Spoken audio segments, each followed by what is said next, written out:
இன்னும் கொஞ்ச நாள்ல பிரகாஷ் உன்னை விவாகரத்து பண்ணிட்டு அக்ஷயாவை கல்யாணம் பண்ணிப்பா. இப்போ எதுக்கு இங்க நின்னு வேடிக்கை பாக்குற? பெனாயில் எடுத்துட்டு வந்து வீட்டை கிளீன் பண்ண. 4 வருஷமா என்ன பாட்டியாக்க முடியலன்னு உனக்கு வெக்கமா இல்லையா? நீ எப்ப என் குடும்பத்துக்குள்ள வந்தியோ அதுல இருந்து என் குடும்பத்துக்கு நேரமே சரியில்லை. பிரகாஷ், உங்க தாத்தா அந்த நிபந்தனைய போடலனா நான் உங்களை கல்யாணம் பண்ணிருக்கவே மாட்டேன். எனக்கு எல்லாம் தெரியும் நித்யா. உன்ன மாதிரி குடிசையில வளர்ற பொண்ணுங்களுக்கு புத்தி எப்படி இருக்கும்னு எனக்கு நல்லாவே தெரியும். நித்யா, எதுக்கு சோப்பு தண்ணிய தரையில கொட்டி வச்சிருக்க? நான் இப்போ விழுந்திருப்பேன். பிரகாஷ், பிரகாஷ், பிரகாஷ், இங்க பாருங்க. இப்பவே என் வீட்டை விட்டு வெளியே போ. பிரகாஷ் ப்ளீஸ், நான் எங்க போவேன்? நான் உங்க பொண்டாட்டி. ப்ளீஸ் என்ன இப்படி பண்ணாதீங்க பிரகாஷ். நீங்க எப்படி சொல்றீங்களோ நான் அப்படியே வாழறேன். ஆனா வீட்டை விட்டு துரத்துறாதீங்க. Please please please please please please Prakash please. இவள ரூம் நம்பர் 607க்கு கூட்டிட்டு போங்க. 607? ஆனா நீங்க என் வயிறு எப்படி இப்படி வீங்கி இருக்கு? இந்த தழும்புகள்லாம் எப்படி வந்தது? நேத்து நைட்டு என்ன நடந்தது எனக்கு எதுவுமே ஞாபகம் இல்லையே. உங்க புருஷனோட குழந்தை என் வயித்துல வளருது. என்ன கொன்னுடாதீங்கக்கா. அக்ஷயா, அக்ஷயா மருமகளே, ஏன் இப்படி தரையில படுத்திருக்க? ஒன்னும் ஆகாது. You don't worry. எந்திரிமா மருமகளே. என்னது அந்த அத்தை எதுக்கு அக்ஷயாவை மருமகளேன்னு கூப்பிடுறாங்க? பிரகாஷ், நான் தான் உங்க வைஃப். உங்க அம்மா எதுக்கு இவள இந்த வீட்டை மருமகன்னு சொல்றாங்க? என்னதெல்லாம்? அவன்கிட்ட ஏன் கேக்குற? நான் சொல்றேன் கேட்டுக்கோ. ஏன்னா நீ ஒரு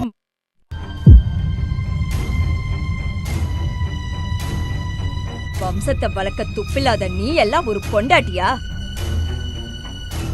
அவதான் இந்த வீட்டு மருமக, என் வாரிசு தரப்போறவ. பிரகாஷ், அக்ஷயா வயித்துல வளர்ற குழந்தை அது உங்களோடதா?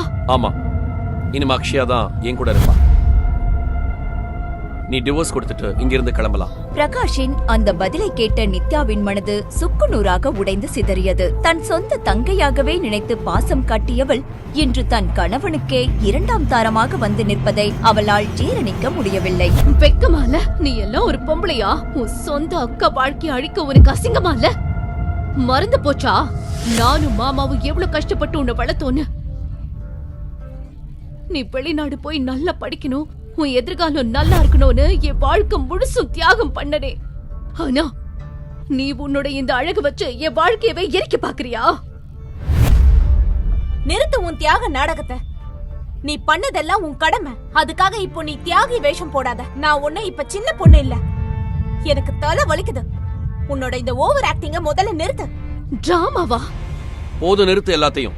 அக்ஷயாவை இன்னும் டென்ஷன் பண்ணுன அப்புறம் நான் கெட்டவன் ஆயிடுவேன். டிவோர்ஸ் பேப்பர் ரெடியாற வரைக்கும் உன் திங்ஸ் எல்லாத்தையும் எடுத்துக்கிட்டு போய் வேலைக்காரங்க ரூம்ல தங்கிக்கோ. அக்ஷயாவை நீதான் கவனிச்சுக்கணும், புரிஞ்சுதா? ஆமா கண்ணா, நீ சொல்றதுதான் சரி. என் வம்சத்தை வளர்க்க போற மருமகளுக்கு எந்த குறையும் வரக்கூடாதுன்னு இவகிட்ட சொல்லிடு. இல்லனா இவளை நான் சும்மா விட மாட்டேன்.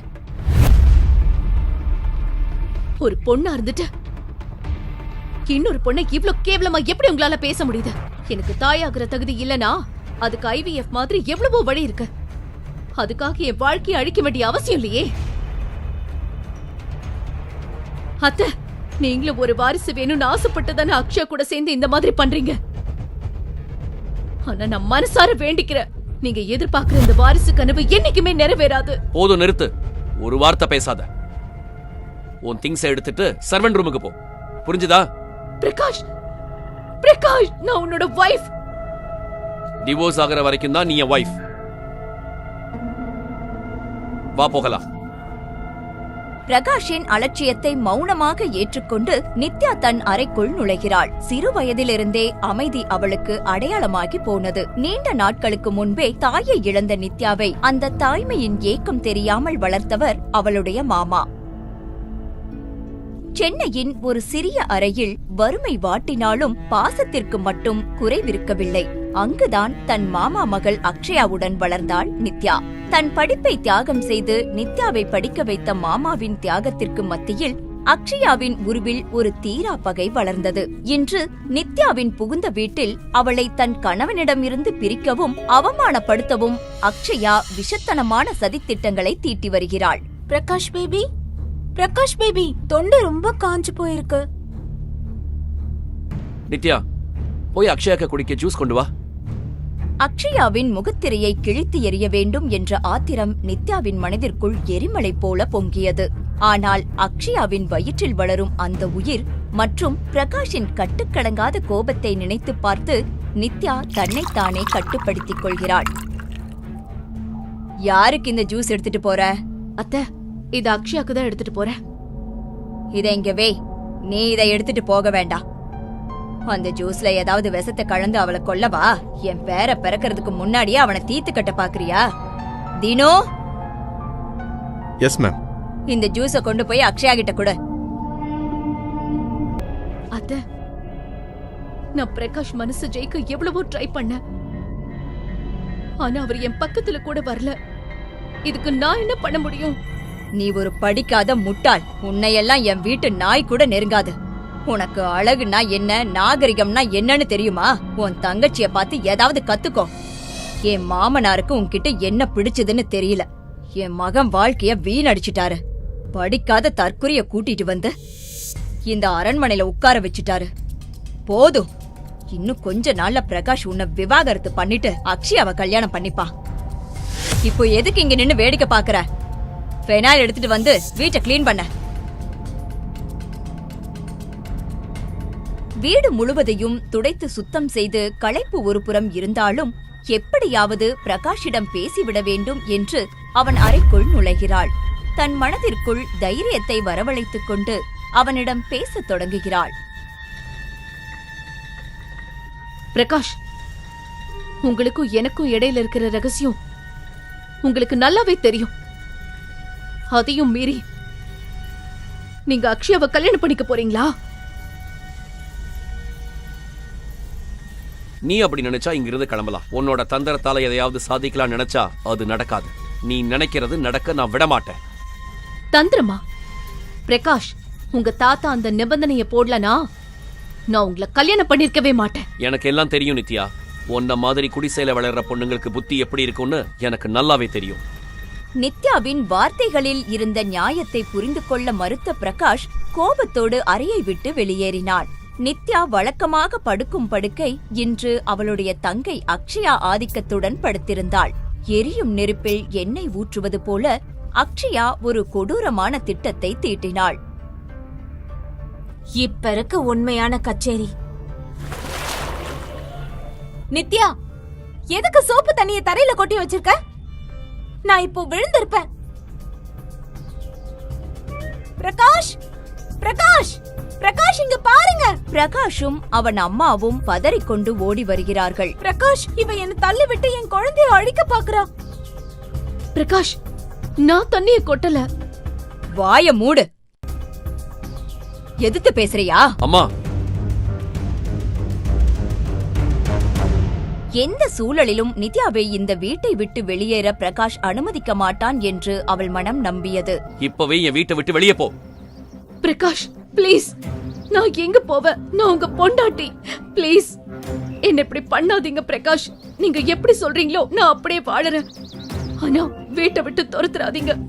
Please please please please please please Prakash, please. நான் இப்ப எங்க போவேன்? தான் விரித்த சதிவளை இவ்வளவு கச்சிதமாக பழித்ததை எண்ணி அக்ஷயா தன் மனதிற்குள் வஞ்சகமாக சிரித்துக் கொண்டாள். தன் பாதையில் இருந்த முள் நிரந்தரமாக அகற்றப்பட்டு விட்டது என்று அவள் மமதையில் மிதந்தாள்.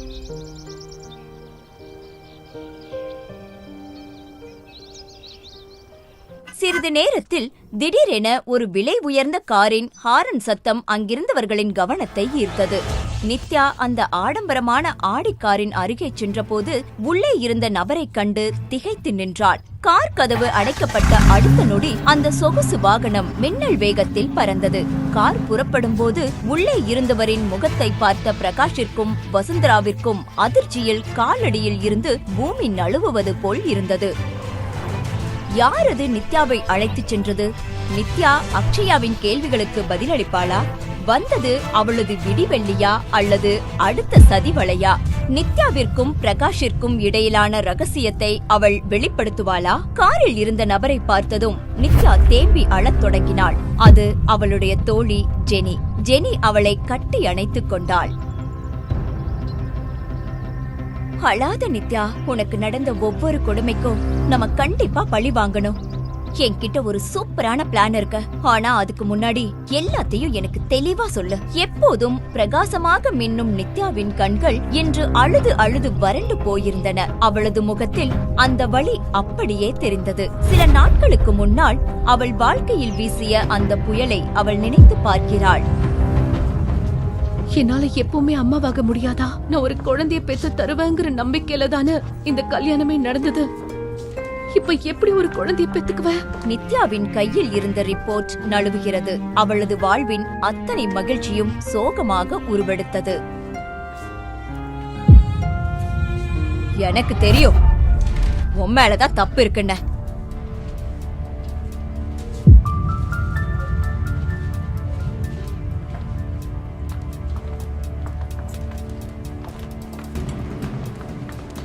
அதனாலதான் 4 வருஷமா உன்னால குழந்தை பெத்து தர முடியல. அத்தை, அத்தை ப்ளீஸ் வீட்டுக்கு போய் பேசிக்கலாம். ஏன் இங்க பேச வெக்கமா இருக்கா? 4 வருஷமா என்ன பாட்டியாக்க முடியலன்னு உனக்கு வெக்கமா இல்லையா? நீ எப்ப என் குடும்பத்துக்குள்ள வந்தியோ அதுல இருந்து என் குடும்பத்துக்கு நேரமே சரியில்லை. நித்யா தனது மாமியார் திட்டுவதை பொறுத்து கொண்டு அமைதியாக நின்றாள். நித்யா தனது கணவன் ஹாஸ்பிட்டல் காரிடரில் வருவதை கண்டாள். பிரகாஷ், பிரகாஷ், என்னோட ரிப்போர்ட்ஸ பாத்தியா? பிரகாஷ் அவளை உதறிவிட்டு எக்ஸைட்மென்ட்டுடன் தன் அம்மாவை நோக்கி ஓடுகிறான். அம்மா, ரிப்போர்ட் பாசிட்டிவ். அவள் மாமியாரின் கோபம் திடீரென்று சந்தோஷமாக மாறியது. கடவுளோட அருளால என்னோட கனவு நனவாக போகுது. பிரகாஷ் மற்றும் மாமியாரின் இந்த திடீர் மாற்றத்தை கண்டு நித்யா குழப்பமடைந்தாள். அவளால் எதையும் புரிந்து கொள்ளவோ பேசவோ முடியவில்லை. அந்த நேரத்தில் நித்யாவின் உறவினரான அக்ஷயா அங்கே வந்து மாமியாரின் பாதங்களை தொட்டு வணங்கினாள். போது போது நல்லா இருமா, உன்னாலதான் என் கனவு நிஜமாக போகுது. இப்பதான் என் மனசு நிறைவா இருக்கு. பிரகாஷோட வம்சத்தை சுமந்த அடுத்த தலைமுறைக்கு கொண்டு போக போற. இதை கேட்ட நித்யா இடி விழுந்தது போல் செயலற்று நின்றாள். யாரை தன் உடன்பிறவா சகோதரியாக எண்ணி அன்பு காட்டினாலோ அதே அக்ஷயா தன் வாழ்க்கையை சிதைப்பவளாக மாறுவாள் என்று அவள் கனவிலும் நினைக்கவில்லை.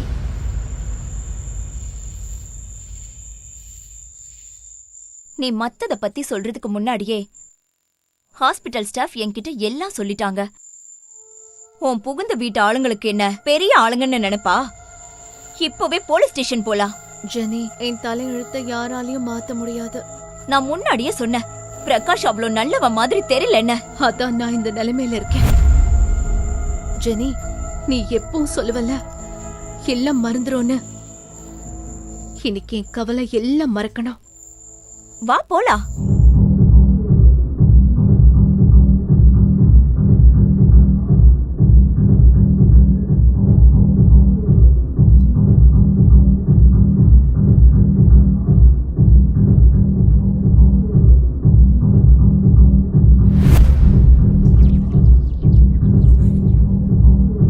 எப்படி இருக்கு?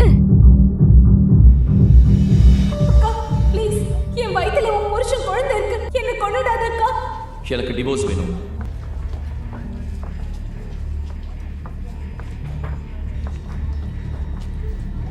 என்ன பண்ற? எவ்வளவுதான் குடிப்ப? வெயிட்டர், வெயிட்டர்,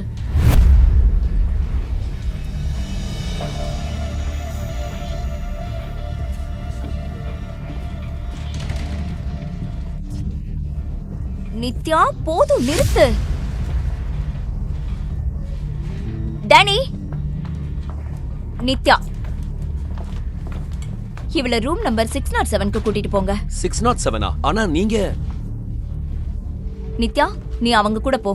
நான் ஏடிஎம் போயிட்டு காசு எடுத்துட்டு வரேன். ஜெனியும் நித்யாவிற்கு எதிராக சதி செய்கிறாளோ என்ற ஐயம் எழுகிறது. அன்று இரவு நித்யா மதுவின் பிடியில் முற்றிலும் தன்னை இழந்திருந்தாள். போதையில் அவளது கண்கள் சொக்கி கால்கள் தள்ளாடின.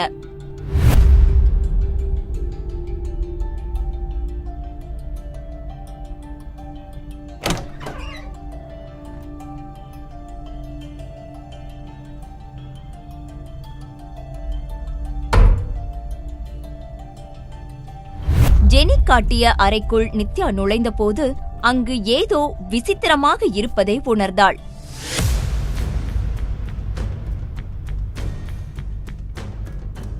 இருளில் ஒரு நிழல் தன்னை நெருங்கி வருவதைக் கண்டு அவள் உடல் நடுங்கியது.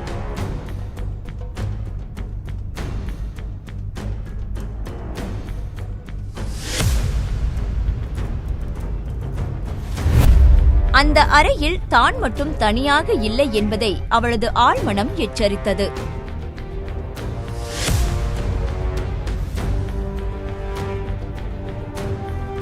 முதலில் ஒரு நிழலின் அசைவாக தெரிந்த அது திடீரென தரையில் ஒரு உருவமாக தோன்றிய போது நித்யாவின் இதயம் நின்றது.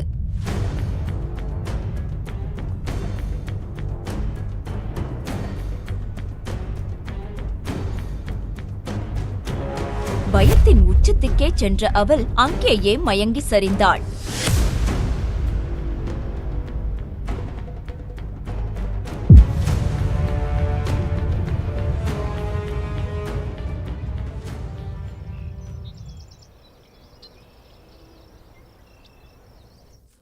மறுநாள் காலை நித்யா விழித்தபோது அவளது தலை பாரமாக இருந்தது. நேற்று இரவு போதை அதிகமாக இருந்ததால் ஹோட்டல் அறைக்குள் நுழைந்த பிறகு என்ன நடந்தது என்பது அவளுக்கு நினைவில்லை. படுக்கை விரிப்பை நீக்கியது கூட நினைவில்லாத நிலையில் எழுந்திருக்க முயன்றபோது தன் வயிற்று பகுதியில் ஒரு கணத்தை உணர்ந்தாள். அவளது வயிறு உப்பி இருப்பதைக் கண்டு பேரதிர்ச்சி அடைந்தாள். கண்ணாடி முன் நின்ற நித்யாவின் உணர்வுகள் மரத்து போயின. அவளது தோள்களிலும் முதுகிலும் விசித்திரமான தழும்புகள் இருந்தன. அவளது கனவில் கூட நினைக்க முடியாத ஒன்று மிக மோசமாக அந்த இரவு நடந்திருக்கிறது. என் வயிறு எப்படி இப்படி வீங்கி இருக்கு? இந்த தழும்புகள்லாம் எப்படி வந்தது? நேத்து நைட்டு என்ன நடந்தது? எனக்கு எதுவுமே ஞாபகம் இல்லையே. ஒரே ராத்திரியில் நித்யா எப்படி கர்ப்பமானாள்? அவளுக்கு என்னதான் நடந்தது? அந்த தழும்புகள் எதை குறிக்கின்றன? ஜெனியும் இதில் சம்பந்தப்பட்டிருக்கிறாளா? நித்யா யோசித்து பார்க்கிறாள். ஆனால் அவள் நினைவில் எதுவுமே இல்லை. என் போன் எங்க? அவள் தன் போனை பார்த்தபோது ஜெனியிடம் இருந்து 45 மிஸ்டு கால்கள் வந்திருப்பதை கண்டாள். இதற்கிடையில் மீண்டும் அழைப்பு வந்தது. நித்யா, நீ எங்க இருக்க? நேத்து நைட்ல இருந்து உன்னதான் தேடிட்டு இருக்க. நான் ஐ திங்க் ஹோட்டல் ரூம்ல. ஒரு தடவை ஹோட்டல் ரூம் நம்பர் செக் பண்ணி சொல்லு.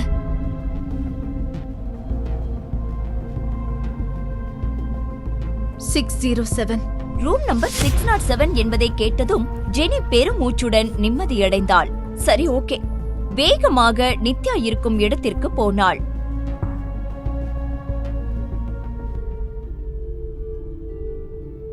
இது நீ எப்படி இந்த நிலைக்கு வந்த? உனக்கு என்ன ஆச்சு? உன் வயிறு மட்டும் எப்படி இப்படி உப்பி போயிருக்கு? நாம இப்பவே டாக்டர் கிட்ட போய் ஆகணும்.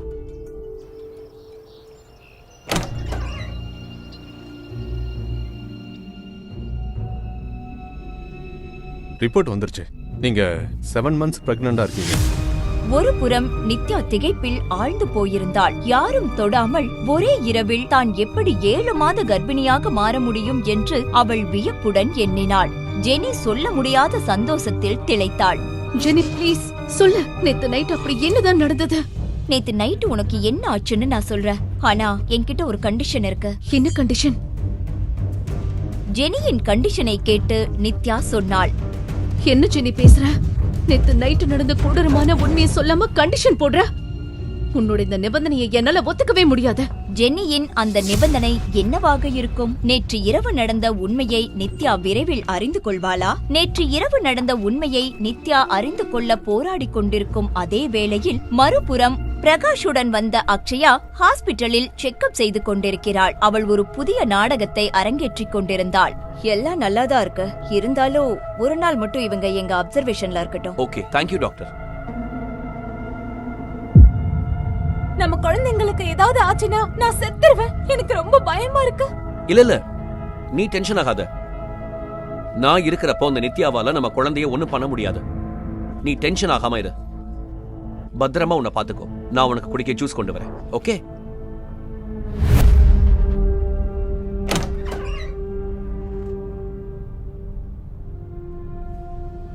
அந்த போட்டோஸ் ஏன் இன்னும் வரல? அந்த பொண்ணு இல்லாம நாங்க எப்படி போட்டோ அனுப்புறது?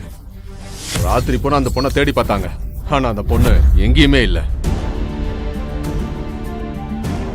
அவ எங்க போனான்னு மட்டும் எனக்கு தெரியட்டும். அவ நிலைமைய நானே என்ன பண்றேன்னு மட்டும் பாரு. அந்த நேரத்தில் நித்யாவின் போனுக்கு ஒரு மெசேஜ் வந்தது. ரூம் நம்பர் 602ல 10 பேர் இருக்காங்க. அவங்க உனக்கு ஏதோ தப்பான காரியம் பண்ணணும்னு நினைக்கிறாங்க. அவங்கள அனுப்புனது வேற யாரும் இல்ல, அந்த அக்ஷயா தான். வாட்? அனாம், நீ யாரு? இதெல்லாம் உனக்கு எப்படி தெரியும்?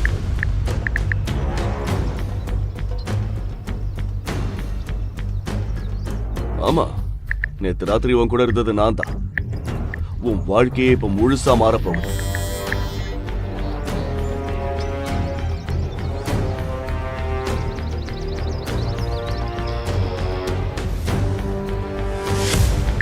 நேத்து ராத்திரி எனக்கு என்ன நடந்துச்சுன்னு உனக்கு தெரியுமா? ஒரே ராத்திரியில நான் எப்படி 7 மாசம் கர்ப்பமான?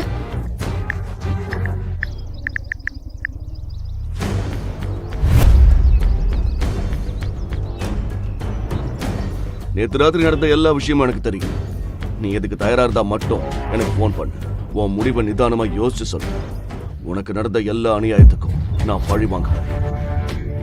உன்னோட உரிமைகளை உனக்கு கண்டிப்பா மீட்டு தருவேன். இப்படிக்கு உன்னோட மிஸ்டர் ஷேடோ. யார் இந்த மிஸ்டர் ஷேடோ? நேத்து ராத்திரி என்னதான் நடந்துச்சு? ஏன் எனக்கு எதுவுமே ஞாபகம் வர மாட்டேங்குது? இந்த கேள்விக்கெல்லாம் அந்த மிஸ்டர் ஷேடோ ஒருத்தன் தான் பதில் சொல்ல முடியும். பயந்து போயிருந்த நித்யா கடைசியில் மிஸ்டர் ஷேடோவுக்கு போன் செய்தாள்.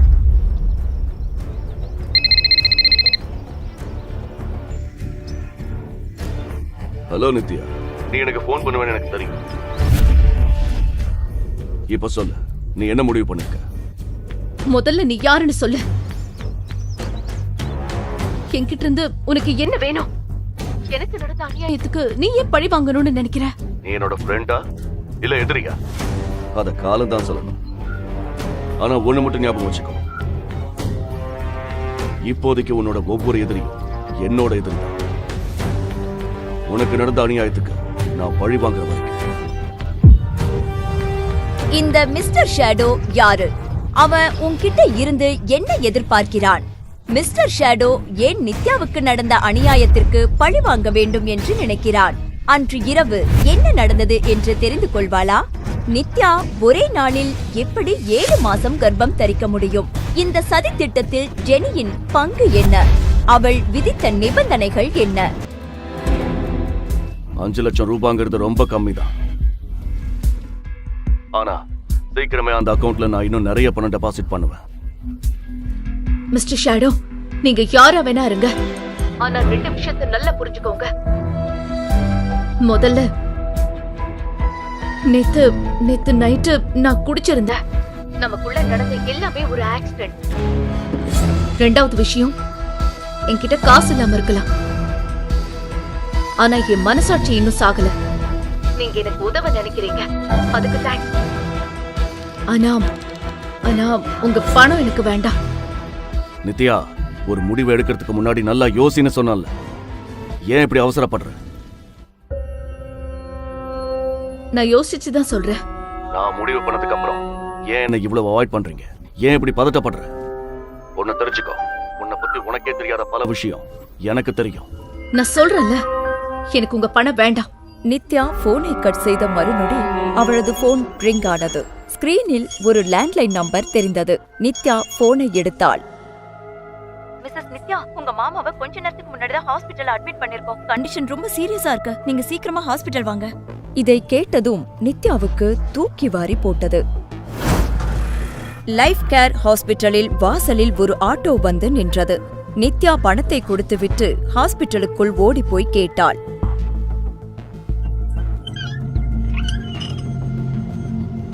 எக்ஸ்கியூஸ் மீ, குணா என்னோட மாமா தான். அவருக்கு என்னாச்சு? காலையில செக்அப் பண்ணதான் வந்தாரு. அப்போ ஒரு போன் வந்துச்சு. அதுக்கப்புறம் திடீர்னு பிபி லோ ஆயிடுச்சு. இப்ப ஐசியூல இருக்காரு. டாக்டர் செக்அப் பண்ணிட்டு இருக்காரு. நித்யாவின் பதற்றம் மேலும் அதிகமானது. குணா அக்ஷயாவின் அப்பா, நித்யாவின் பெரிய மாமா. அவருக்கு ஏற்கனவே ஒரு முறை ஹார்ட் அட்டாக் வந்துள்ளது. சிறு வயதிலிருந்தே நித்யாவுக்கு அம்மாவாகவும் அப்பாவாகவும் இருந்து அன்பை கொடுத்தது இவர்தான். அப்போது ஐசியூ டாக்டர் வெளியே வந்தார். டாக்டர் டாக்டர், நான் நித்யா. உள்ள இருக்கிறது என்னோட மாமா குணாதான். இப்போ மாமா நல்லா இருக்காருல்ல? அவரோட நிலைமை ரொம்ப சீரியஸா இருக்கு. உடனே ஆபரேஷன் பண்ணணும். இனிமே வெயிட் பண்ண முடியாது. நீங்க எவ்வளவு சீக்கிரம் 3 லட்சம் ரூபாய் டெபாசிட் பண்றீங்களோ அவ்வளவு சீக்கிரம் நாங்க ஆபரேஷன் ஸ்டார்ட் பண்ணிடுவோம். நீங்க ஆபரேஷன் ஸ்டார்ட் பண்ணுங்க டாக்டர். நான் பணத்துக்கு ஏற்பாடு பண்றேன். I'm sorry Nithya madam, advance கட்டாம எங்களால ஆபரேஷன் ஆரம்பிக்க முடியாது. இது ஹாஸ்பிடல் ரூல்ஸ்க்கு அகைன்ஸ்ட் ஆனது. நித்யாவிடம் அவ்வளவு பெரிய தொகை இல்லை. வேறு வழியின்றி தன் சுயமரியாதையை விட்டுவிட்டு பிரகாஷிற்கு போன் செய்தாள்.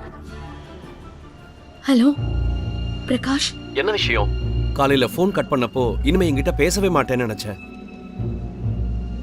ஓ ஐசி, என்னை விட நீதான் என்கிட்ட இருந்து டிவோர்ஸ் வாங்க ரொம்ப அவசரப்படுற போல இருக்கு. பிரகாஷ் கிண்டல் செய்வதை கண்டு கொள்ளாத நித்யா பிரகாஷிடம் பேச ஆரம்பித்தாள். பிரகாஷ், எனக்கு இப்போ 3 லட்சம் ரூபாய் அவசரமா கொடுக்க முடியுமா? உன் பேராசைக்கு ஒரு எல்லையே இல்லாம போயிட்டு இருக்கு. நேத்து தான் உனக்கு ஒரு செக் கொடுத்தேன். இன்னைக்கு மறுபடியும் என்கிட்ட காசு கேக்குற. நேத்து நான் உங்ககிட்ட நீ காசுக்காகத்தான் என்ன கல்யாணம் பண்ணிக்கிட்டேன்னு சொன்னப்போ ஏதோ பெரிய பத்தினி மாதிரி நடிச்ச. பிரகாஷ், நான் உன்கிட்ட கெஞ்சி கேக்குறேன்னு புரிஞ்சுக்கோ. ப்ளீஸ், இந்த ஒரு வாட்டி மட்டும் எனக்கு உதவி பண்ணு. நித்யா, நீங்க என்ன பண்றதா இருந்தாலும் ப்ளீஸ் சீக்கிரம் பண்ணுங்க. பிரகாஷ், நான் இதுக்கப்புறம் உன்கிட்ட எதுவுமே கேட்க மாட்டேன். எனக்கு 3 லட்சம் ரூபாய் மட்டும் கொடு ப்ளீஸ். இந்த நாடகத்தை இதோட நிறுத்த. பிரகாஷ் எங்க? அவன்கிட்ட போன கொடு. உன்கிட்ட பேச எனக்கு இஷ்டம் இல்ல. பிரகாஷ் அவனோட போனை என்கிட்ட தான் கொடுத்திருக்கான். டைவர்ஸ் விஷயத்தை தவிர வேற எதை பத்தியும் உன்கிட்ட பேச வேணான்னு அவன் சொல்லிட்டான். இது உனக்கு தெரியுமா? மாமா ஹாஸ்பிட்டல்ல ரொம்ப சீரியஸா இருக்காரு. அவரோட ட்ரீட்மெண்ட்டுக்கு உனக்கு பணம் வேணும், அதானே? ப்ளீஸ், நீ பிரகாஷ் கிட்ட சொல்லி 3 லட்சம் வாங்கிதா. நான் ப்ராமிஸ் பண்றேன், உங்க மொத்த பணத்தையும் நான் கொஞ்சம் கொஞ்சமா திருப்பி தந்துடுவேன். நல்லா கேட்டுக்கோ. ஒருவேளை பிரகாஷே உனக்கு பணம் தர சம்மதிச்சிருந்தாலோ நான் அதை கொடுத்திருக்க மாட்டேன். ஏன்னா நான் தான் உன் மாமாவுக்கு, அதாவது என் அருமை அப்பாவுக்கு போன் பண்ணி ஒரு விஷயம் சொன்ன. நீ வேற ஒருத்தன் கூட சுத்திட்டு இருக்கேன்னு சொன்ன. அதை கேட்ட அதிர்ச்சியில தான் அவர் நேரா ஆபரேஷன் தியேட்டருக்கே போயிட்டாரு. இதை சொன்ன அக்ஷயா கேவலமாக சிரித்துவிட்டு போனை கட் செய்தாள். அந்த பக்கம் நித்யாவுக்கு தன் காதுகளையே நம்பவே முடியவில்லை. ஒரு மகள் எப்படி தன் சொந்த தந்தைக்கே இவ்வாறு செய்ய முடியும் என்று அவள் வியந்தாள். அதன் கீழே மிஸ்டர் ஷேடோ என்று எழுதப்பட்டிருந்தது. அதை படித்தவுடன் நித்யா அதிகம் யோசிக்காமல் ஒரு முடிவெடுத்தாள்.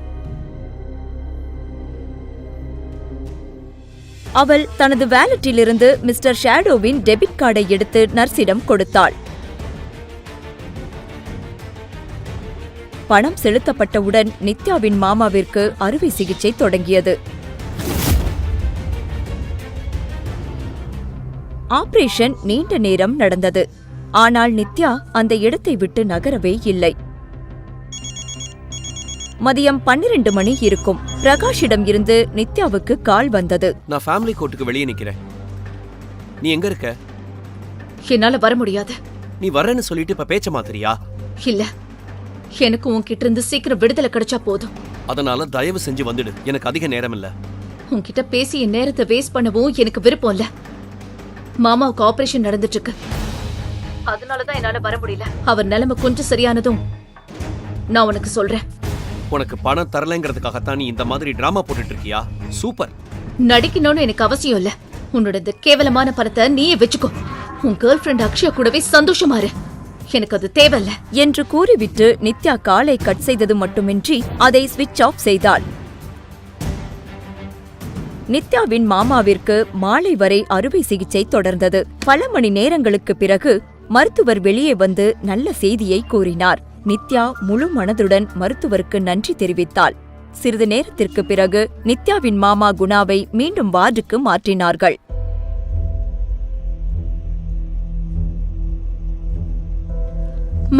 மாமாவிற்கு சுயநினைவு திரும்பியதும் தனக்கு முன்னால் நித்யாவை பார்த்தார். குட்டிமா, அக்ஷயா சொன்னதெல்லாம் பொய்னு ஒரு வார்த்தை சொல்லுமா.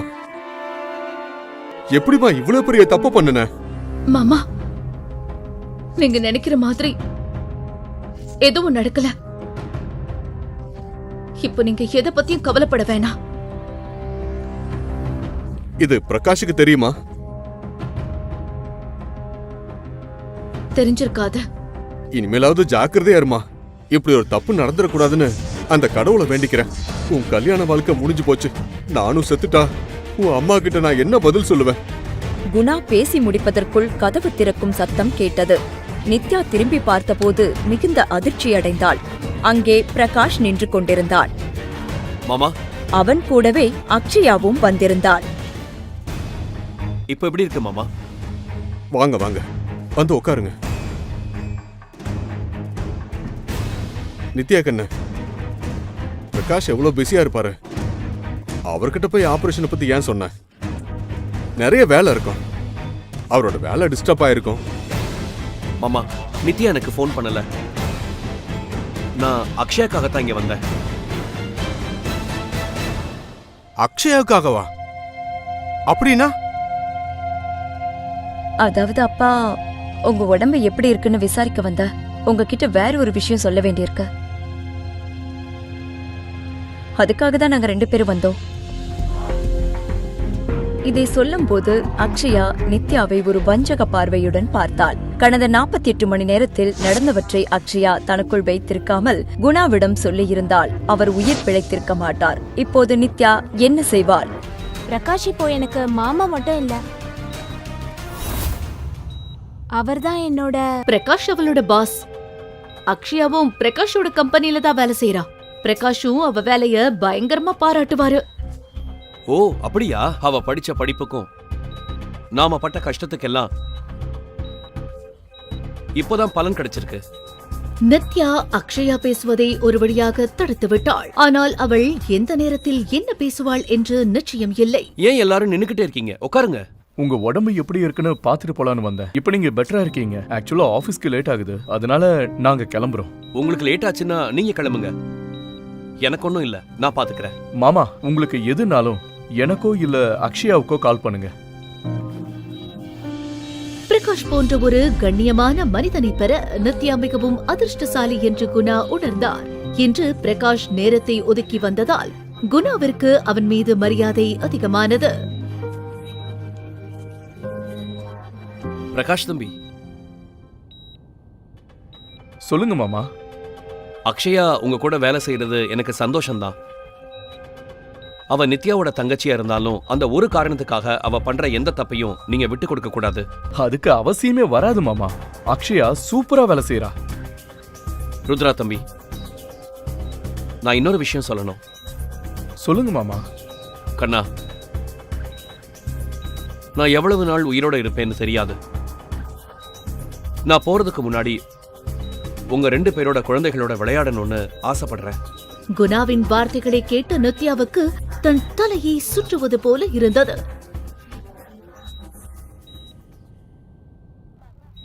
அப்பா, உங்களுக்கு தெரியாதுல, இந்த நித்யாவால. ஐயோ, மறந்துட்டேன். நர்ஸ் மாமாவுக்கு மருந்து சீட்டு கொடுத்தாங்க. அக்ஷயா, இது கொஞ்சம் பார்மசியில போய் வாங்கிட்டு வந்துடுறியா? நான் கொஞ்சம் பிரகாஷ் கிட்ட தனியா பேசணும். அக்கா, அப்படி என்ன ரகசியம் உங்க 2 பேருக்குள்ள? இங்க எல்லாரும் நம்ம ஆளுங்க தானே, எங்க கிட்ட மறைக்கிறதுக்கு என்ன இருக்கு? என்ன பிரகாஷ்,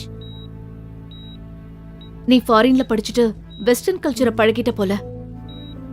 உன் அக்கா புருஷனை போய் பேர் சொல்லி கூப்பிடுற? அக்ஷயா, புருஷன் பொண்டாட்டி விஷயத்துல நீ தலையிடாத. அது நல்லதில்ல. முதல்ல போய் மருந்து வாங்கிட்டு வா.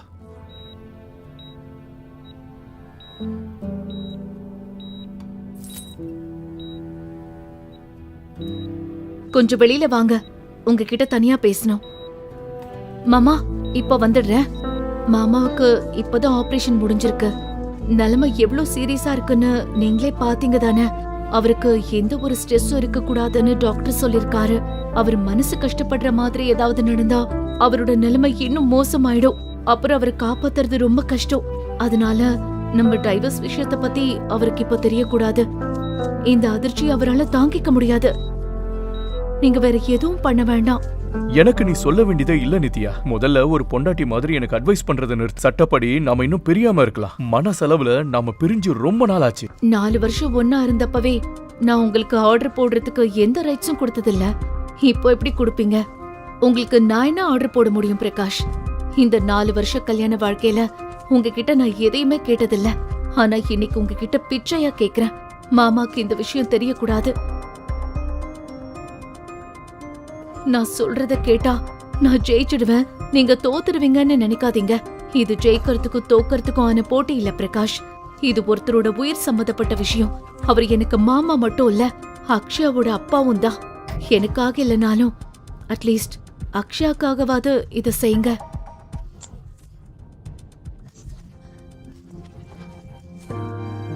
சரி, நான் மத்தது அக்ஷயா கிட்ட பேசிக்கிறேன். இப்ப நீ பேசி முடிச்சிட்டனா நான் கிளம்புறேன். எனக்கு லேட் ஆகுது. நித்யா பதற்றமாக மாமாவின் வார்டுக்குள் ஓடினாள். ஏனென்றால் அவளுக்கு முன்பு அக்ஷயா அங்கு சென்று விட்டாள். உன் கழுத்துல என்ன அந்த தழும்பு? அந்த தழும்பு எதனால் வந்தது என்று பிரகாஷுக்கு புரிய ஒரு நிமிடம் கூட ஆகவில்லை. அது ஒரு ஆக்சிடென்ட் பிரகாஷ். அதுக்கு நான் உங்களுக்கு எந்த விளக்கமும் சொல்லணும்னு அவசியம் இல்ல. மாமாக்கு உடம்பு சரியாகட்டும், அப்புறம் நம்ம டிரைவர்ஸ் ப்ரொசீஜரை முடிச்சுக்கலாம். அதுக்கப்புறம் நீங்க என் முகத்தை கூட பார்க்க தேவையில்ல. இப்போ என் மேல அதிகாரம் பண்ண உங்களுக்கு எந்த உரிமையும் இல்ல பிரகாஷ். இத நீ மறந்துட்டேன்னு நினைக்கிறேன். டிவோர்ஸ் வாங்குற வரைக்கும் நான் உன் புருஷன் தான். அவன் யாருன்னு சொல்லு, இல்லனா உன்னை கொன்னுடுவேன். புருஷனா? நீங்க எனக்கு புருஷனே இல்ல. இன்ஃபேக்ட் நீங்க எனக்கு புருஷனா இருந்ததில்ல.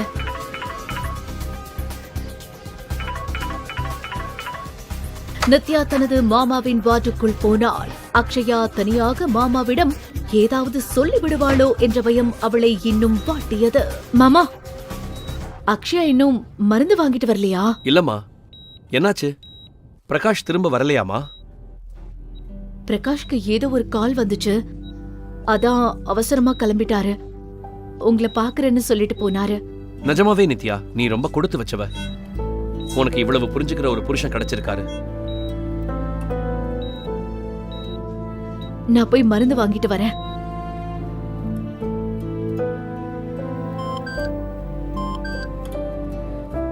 நித்யா, உன் அக்கவுண்ட்டுக்கு 5 லட்சம் ரூபாய் டிரான்ஸ்ஃபர் பண்ணிட்டேன். Have a look. பார்மசியில் மருந்து விலையை பார்த்தபோதுதான் அக்ஷயா ஏன் மருந்து வாங்காமல் வந்தாள் என்று நித்யாவுக்கு புரிந்தது. ஒரு வாரத்திற்கான மருந்து பில்லே பல ஆயிரங்கள் வந்திருந்தது. மாமா, நான் மருந்து வாங்கிட்டு வந்துட்டேன். இதோ இங்கே வைக்கிறேன். இப்ப எனக்கு கொஞ்சம் அவசர வேலை இருக்கு, நான் கிளம்புறேன். நாளைக்கு காலையில சீக்கிரமா வந்துடுறேன். நித்யா நேராக ஹோட்டல் ஓஷன் ஸ்டாருக்குள் நுழைந்தாள். சரியாக மணி 9 நெருங்க இன்னும் 10 நிமிடங்கள் தான் இருந்தது. அந்த மிஸ்டர் ஷேடோ யார் என்பதை அறிய நித்யாவுக்கு அளவற்ற ஆர்வம் ஒருபுறம் இருந்தாலும் உள்ளுக்குள் ஒருவித இனம் புரியாத நடுக்கமும் அச்சமும் அவளை வாட்டியது. அறையின் 607 வாசலில் வந்து நின்ற நித்யா ஒரு நிமிடம் அப்படியே உறைந்து போனாள். மெதுவாக ஒரு நீண்ட மூச்சை இழுத்துவிட்டு தன்னை தேற்றிக்கொண்டு கதவை திறக்க கையை நீட்டினாள். அவள் கை லேசாக நடுங்கியது. நித்யா மெதுவாக கதவை திறந்து கொண்டு உள்ளே சென்றாள். ஹலோ நித்யா. அந்த அறையின் மங்கலான வெளிச்சத்தில் ஜன்னல் ஓரமாக ஒரு ஆணின் உருவம் அமர்ந்திருப்பதை நித்யா கண்டாள். நித்யாவால் அந்த மிஸ்டர் ஷேடோ யார் என்பதை கண்டறிய முடியுமா?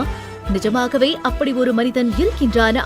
எந்த கதையின் அடுத்தடுத்த திருப்பு முனைகளை அறிய சீக்ரெட் ஹஸ்பண்ட் தொடரின் அடுத்த எபிசோடை பாக்கெட் எஃப்எம்மில் தமிழ் யூடியூப் சேனலில் கண்டு மகிழுங்கள்.